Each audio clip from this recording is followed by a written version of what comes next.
This is why we can't have nice things. I make this video, right, around a couple hours ago. I think it was a total of 1 hour ago.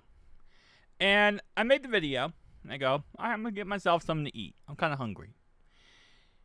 Less than an hour later, we get the drop. And in this video, I talk about how Micah Parsons is going to be traded within a week. As it says here, Micah Parsons could be traded within the next week. We talked about some options. Obviously, the Packers was the number one option. Outside of the Packers, it was the Ravens and the Brownies. So, we talked about in the video also, there was rumors of speculations that the Packers offered a massive deal to the Cowboys for him. Less than an hour later, and I'm seeing this on my timeline. Cowboys trading Micah Parsons and agreed to a 4-year, $188 million deal, including $136 million guaranteed. So that is $47 million per year. Let me just say it again. That's $47 million per year. Watt got $41 million. This is $6 million over what Watt got. That is insane. I mean, that's mind-boggling that we're talking about numbers with $47 million for a non-quarterback. But Micah is that good. Micah Parsons is that good of a player. And at the end of the day, you know, he's going to get paid. The best are going to get paid, right? So then I'm like, okay, well, what did they give up? Because obviously, you know, the Packers gave up that much. Packers gave up 2 first-round picks and Kenny Clark. Yeah, not Rashawn Gary, you know, who would somewhat be probably logical given the fact they're giving away a pass rusher. No, they got Kenny Clark, who's 7 years in the league. Well, actually not longer than 7. Is he 7? Long time in the league, and definitely not in his not his top prime. The guy, you know, more of a run stuffer than anything when it comes to being a pass rusher. I don't understand how this even went through.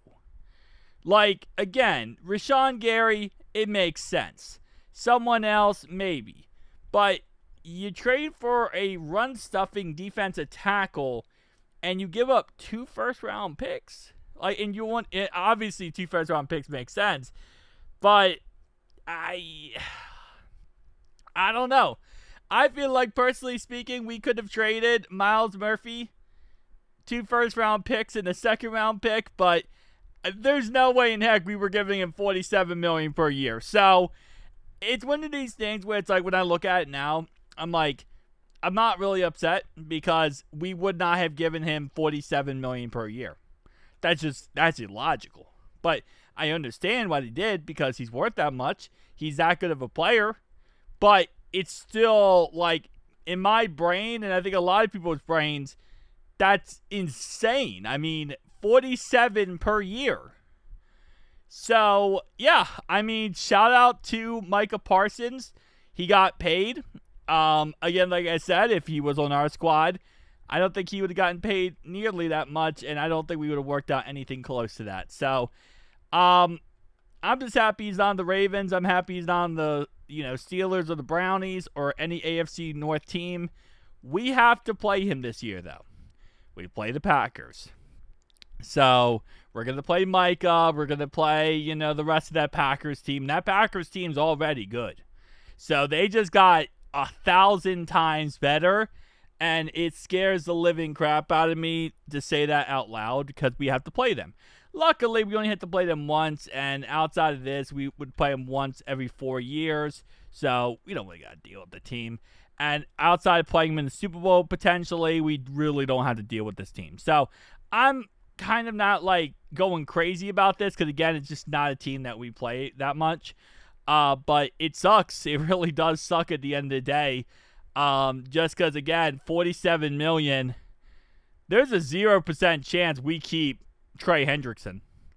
And which is kind of also insane because if we would have paid Trey Hendrickson Like, we offered him, 3-year, $95 million. If we would have just gave him that fully guaranteed, he would have been on this squad for the next 3 seasons.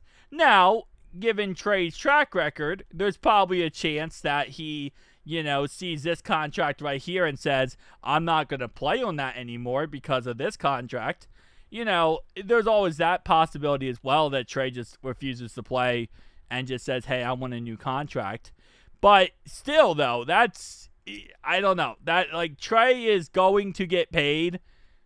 When he hits the open market next year, because I don't think we're going to franchise tag him, when he hits the open market next year, that guy is about to get paid stupid money.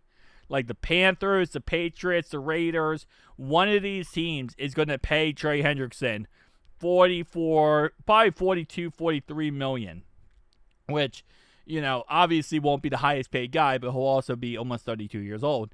But that's insane. That's insane to say out loud that we're talking about these numbers, and these numbers are considered normal, which, bruh, I just can't fathom them. I can't fathom these numbers and how insane these numbers truly are. My brain, I try to sit here and think about some of these numbers that these players are getting, and I'm like, dude, how is that even possible? We're talking about these numbers like they're nothing, but this is insane numbers.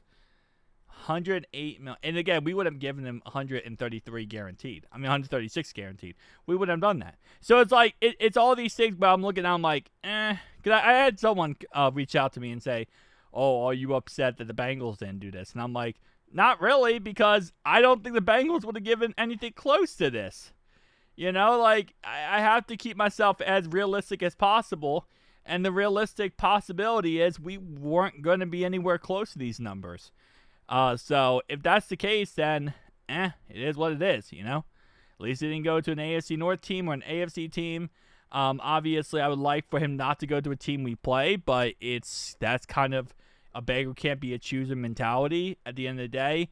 As long as he doesn't go to a team that we have to deal with, every single week, or not every single week, but every single twice a year, I guess I can somewhat sleep at night thinking, okay, we're going to have to play the Packers this year, and then we're probably not going to play them again for 4 years. So, it is what it is. Shout out to the Packers, though. They got themselves a humongous W. This is a humongous W in the end. I know Tom Grossi was going crazy. I actually just got done watching GPS to kind of get everyone's point of view here. I think I need to read a quote from Scooter Magruder. He said, what if, it's a hypothetical, by the way.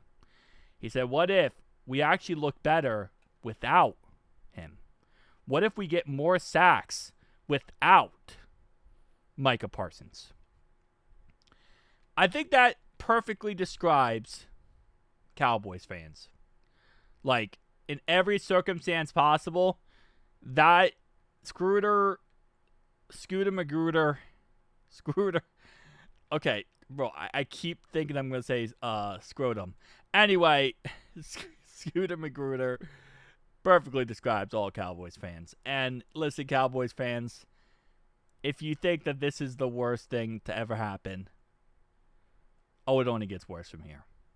Because the Cowboys are going to go 0-17, miss the playoffs, be the worst team in football, and it's going to be an absolute joke of a franchise for a very long time. And we're saying that with the fact that the Giants did trade away Saquon Barkley and already held that title of biggest joke of all time in the NFC East. And now it's even more of a joke because you traded away Micah Parsons. See, we didn't trade away Trey Hendrickson. We could have, but we didn't.